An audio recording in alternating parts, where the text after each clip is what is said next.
大家好，我是猫盾，今天我们来介绍一支比较特别的旅部队——冲锋旅，或者你也可以叫它献祭旅部队。听到这个名字，相信大家大概都知道队伍里会有谁了。没错了，这支队伍就是以公孙瓒、SP 吕布和姜维为核心所共同组成的队伍。其思路就是利用吕布和姜维独有的武将阵亡后能打反击的能力，来一一刺过集中暴力输出。实际上，这两人的共同点还真的不少，在很多能力的特性上也都很相似。前排的最后一个武将选择了使用公孙瓒来和吕布、姜维搭配，理由也很简单，因为他有着三换天下第一的控制撞飞，而且他和姜维也已经有了一套很成熟的体系冲锋姜。也因着吕布和姜维有着许多的共同点，所以公孙瓒在很多能力上也可以用来支援吕布。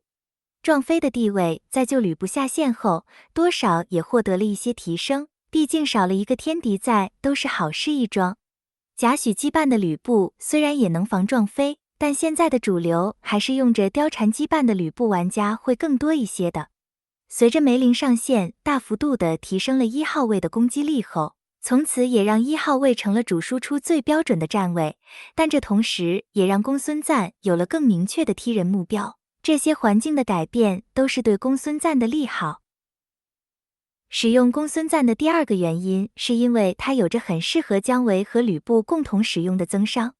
公孙瓒在敌方有单位被撞飞时，会提升 20% 我方全体武将攻击敌方前排时的无视防御效果。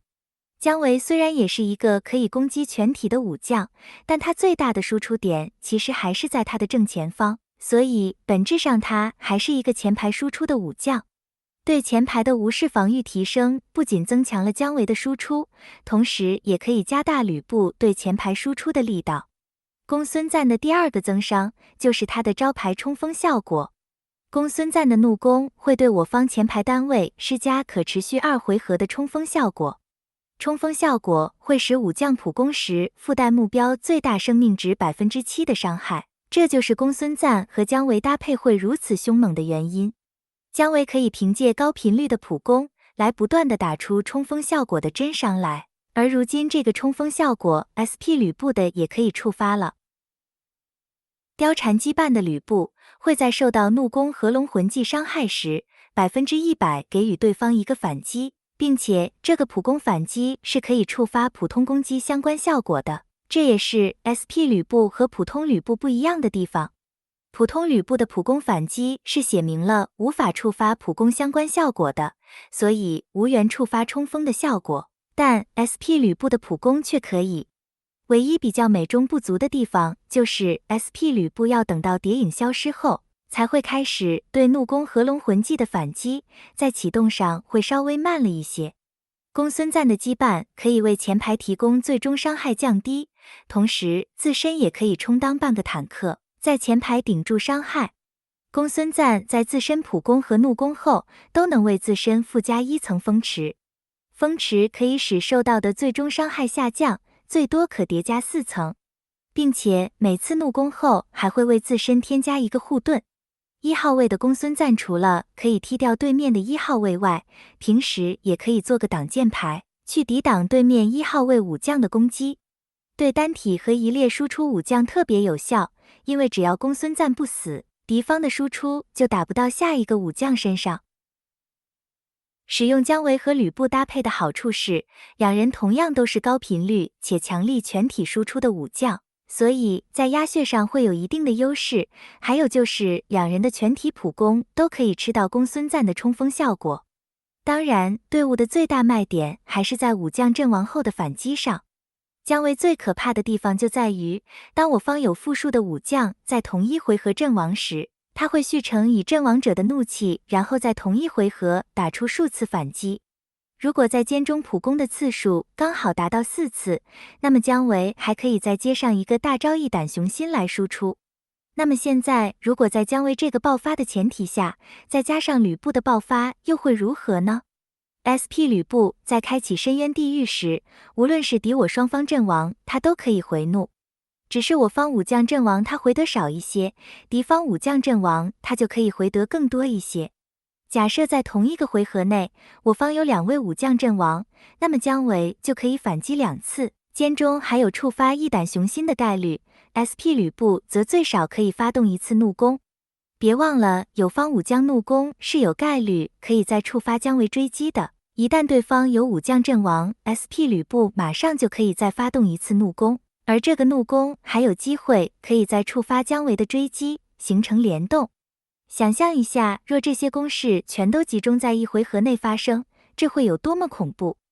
后排成员，荀彧是必备的，因为他有重要的解控，这支队伍还是蛮害怕控制的。还有就荀彧伤害转移的能力，也可以降低队伍的生存负担。怒攻返还怒气的能力，多少也可以对队伍的怒气循环能有一点贡献。而最后的2个队友，则是大家都已经很熟悉的双保姆。